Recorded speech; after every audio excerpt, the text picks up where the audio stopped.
So, folks, the first thing we're going to look at is just building out our game project.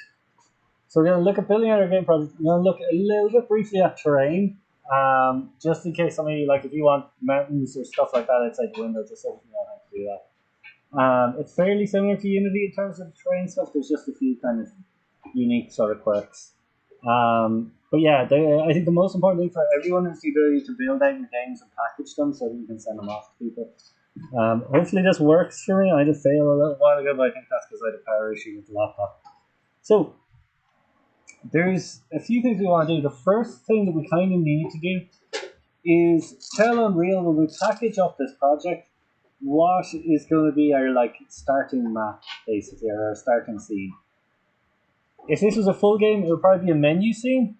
For the levels you're creating, you can just have it load straight into your level. Okay. To do that, we go into Edit, Project Settings, and you can see here it gives a lot of details about like the project and description and stuff like that. And you can update all of those. You can hit all settings. I'm going to hit all settings and just type in level.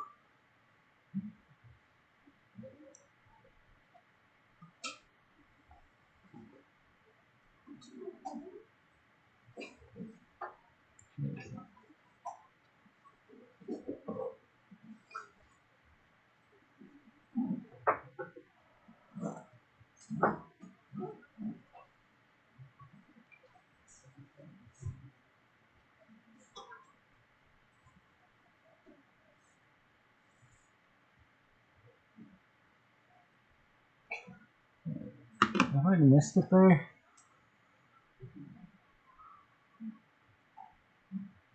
It's on project on the left on Maps and Mouse.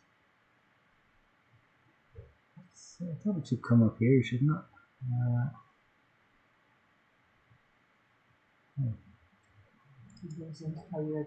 Yeah, I thought it would show everything. So yeah, we can hit maps and modes here. And with the editor startup map, which I'm going to change to new map, which is the one I'm working on. And then game default map as well is new map. Okay. What this means is when the editor starts out, it's going to go to this map, and also when I build the game or package the game, it's going to go to that map. And so I can, that's saved automatically. So we can build here, and what that's going to do is like build all our lighting and stuff like that, and kind of like all the systems within our game. We might want to do that first just to make sure like we're happy with the lighting and that everything's kind of the way we want it to be. It'll probably take a few minutes longer than it normally does to kind of build the lighting. Actually, that was done pretty quick. But then I'm going to hit File, and I'm going to go down here, and there is Package Project, which I think is a nicer UI than what we have in Unity, but it lets us package projects into different platforms. Is everyone working on a Windows machine, or is someone on Mac? Everyone Windows? Cool. So we can package project with no Windows 64-bit. Okay, it's going to ask us where we want to package it to. And so I'm going to just create a folder in my documents. And I'll call this UE4 project.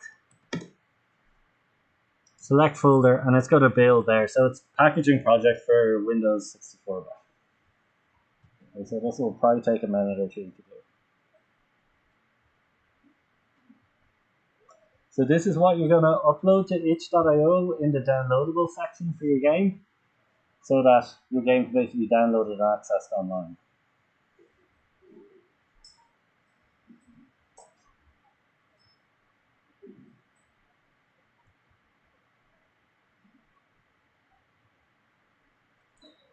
If you want to make this more exciting, you can click Show Output Log. But it's not that much more exciting.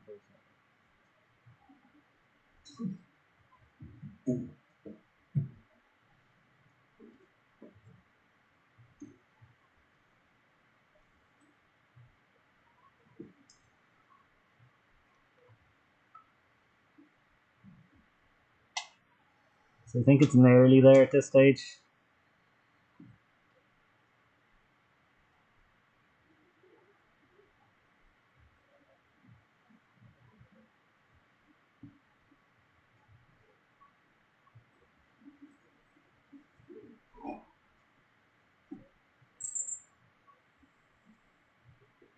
So if this works down here, you'll have the message build successful, and then it's saying like exiting this tool will code 0 success. Okay, otherwise you'll have a build issue. That should be fine. So now if I go to, there's my documents I put it in, wasn't it? Oh, sorry. UE4 project. So it creates a folder called Windows No Editor. And this project is called Particles. So if I double click on this,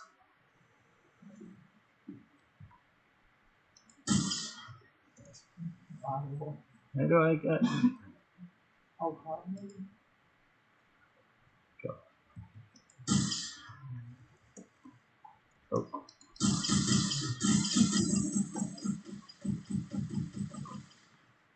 Okay. And we can just do this to quit it. Okay. That's basically it. So that's it all packaged up. When you're submitting this to like itch.io, probably the best thing to do is to select all of these, right click, and send to compressed folder. Please don't use 7zip and create a .7z or whatever file it is, or WinRAR. Like, the reason for that is if someone downloads your project, zip is built into Windows, so people will just double click and open it and inspect it. But the better compression algorithms aren't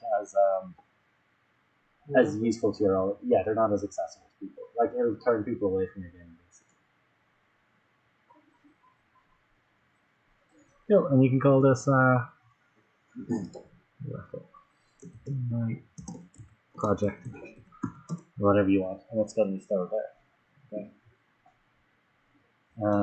I don't know, can you change the name of this? You probably can't, but we can check. Oh no, that works. No, because it's a build, it shouldn't affect it.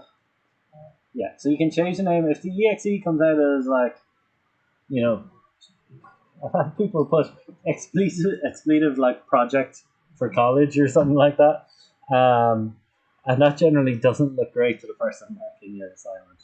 So bear in mind that you can change the name of that there, or even better, change it inside the project itself. Okay.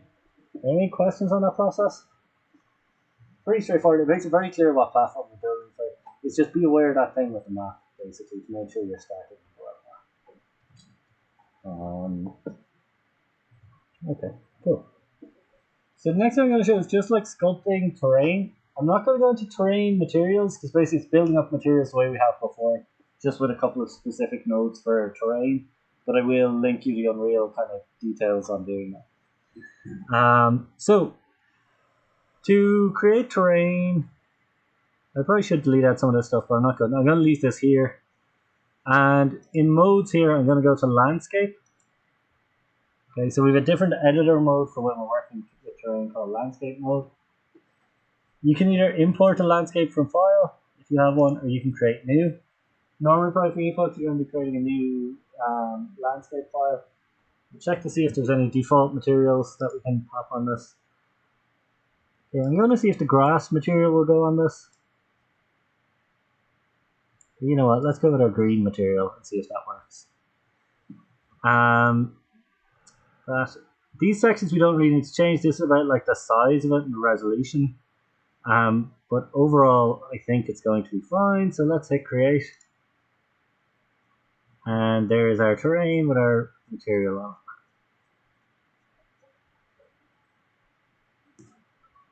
Okay, and you'll see now we've got these 3 tabs here. We've a manage that allows us like add or delete kind of components to our terrain or resize it. We've sculpt, which is where we're going to be like sculpting it up and down or making it bigger or smaller. It's basically like that's kind of, if you're designing terrain and kind of moving through terrain, that's kind of the main mode you'd be using. And lastly, there's paint.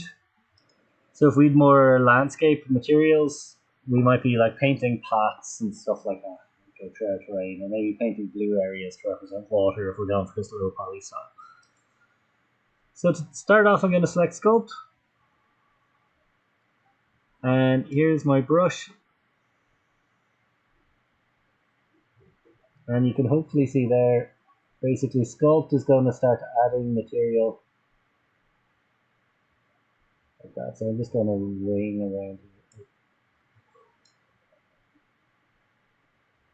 I'm going to try and make sure there's some kind of like big mountains off here in the distance.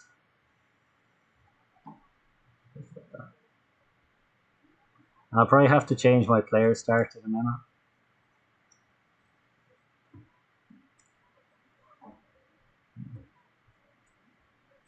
Okay, and that sculpt, that gives us like this initial valley with all these different mountains. We can hold shift on the keyboard and we can sculpt downwards if we want to make some of these things smaller. That's what shift will do.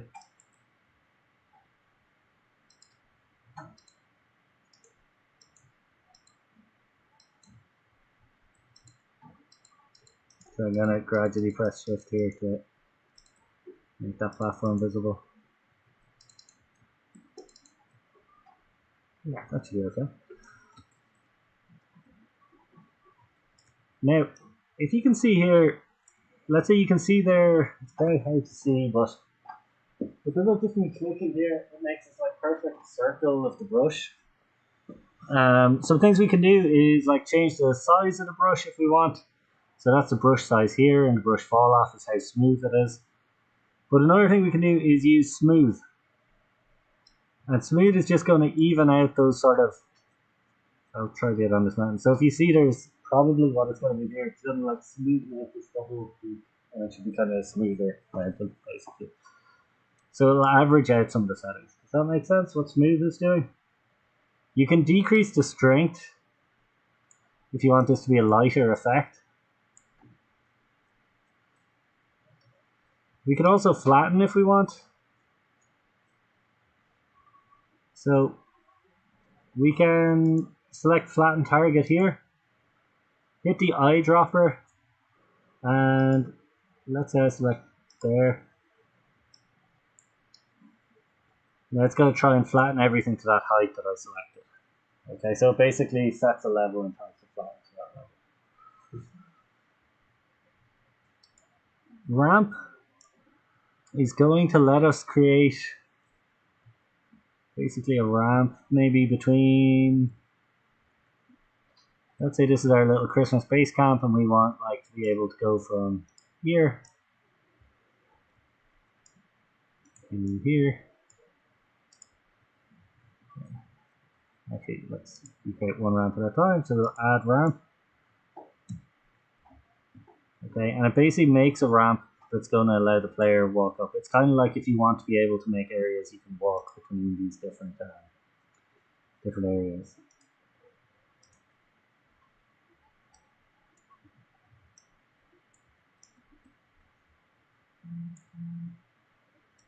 So let's say I want this ramp from here all the way towards the top of this mountain. I can hit add ramp, and you can see there how that creates that ramp between those areas. So again, once I've done this, I might want to smoothen this a little so that the ramp seems a little more natural. Smooth the base out there. I'm also going to sculpt downwards here because I think I went too high on that flattening. So now if I press play, I've got this plane here.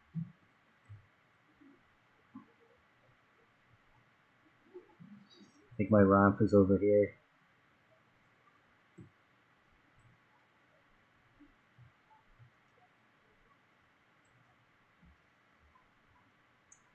Yeah, cool. So it's created this kind of path here that I can use to walk up. Okay, so it's basically going to bring up a section of terrain that you can use, like a ramp or a path or something like that. But we can do things like erosion. That similarly is just going to like kind of, if you can see there, it's like it's weathering. So you might put this all along one cliff face or something like that. Show the impact of like weather on that side of it. Okay. So you can see there, it kind of gives it this sort of undulating noise sort of thing. You can do hydro, which is going to try and create like channels for water basically. I'm going to make the brush size a good bit smaller here.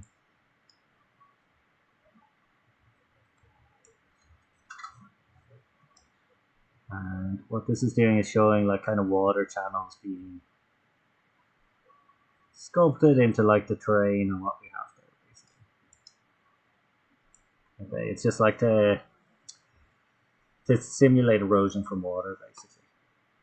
We can add some noise if we want, so I'm going to go again bigger on the brush size and I'll go over somewhere where we haven't painted much. And noise is basically going to raise and lower areas, so you get kind of, I don't know if you can see it there, it's like a hilly sort of bumpy effect. It's not all smooth, it's just kind of random noise. That's kind of the key things really with it. Okay. So then we're going to have our terrain. I'm going to disable the whatever thing I'm starting on in a second. Now, if I had more terrain materials, I could paint here, but I don't think I have any of them set up. As I said, I'll pass on a materials tutorial for setting up landscape materials. It's fairly straightforward. It's similar to materials we've set up before, just there's a few different nodes in it. So I'm going to go back to the select mode. I'm just going to select this and delete it. And now if I press play, here's my level. You can see kind of the erosion sort of effect on that terrain there. That's the water effect, the hydro erosion. I think my ramp got completely flattened. There's my floating Christmas tree. I think the ramp basically ended up becoming a peak, but that's okay. You can still walk across.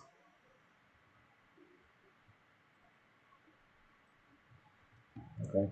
You can increase the resolution of your landscape as well. Like, so this here is probably, if I'm going to frame like this, it's probably the resolution needs to be increased a bit, or else I need to smooth it a bit more.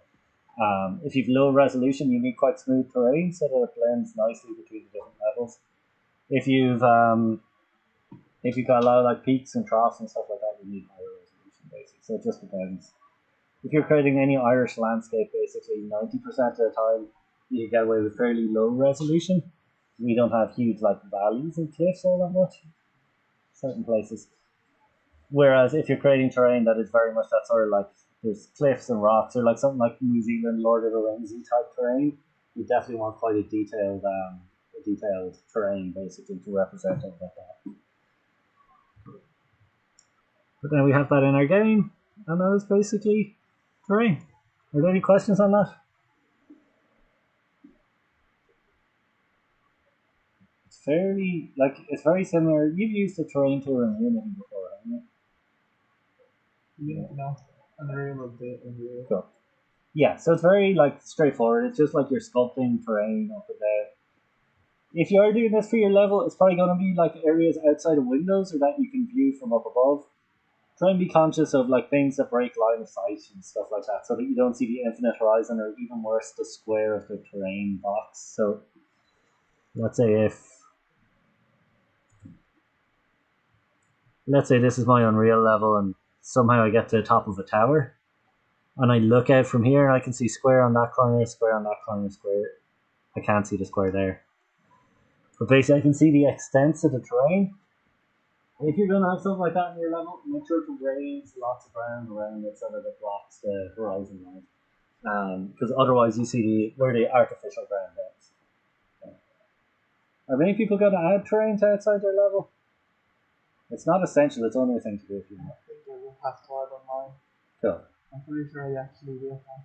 Yeah, and you can add it like untextured as well, like it's not necessarily crucial. Or else just a simple, like this, a simple green texture or something like that. You could do on skybox, depending on the level. Yeah. Cool. Any other questions, folks?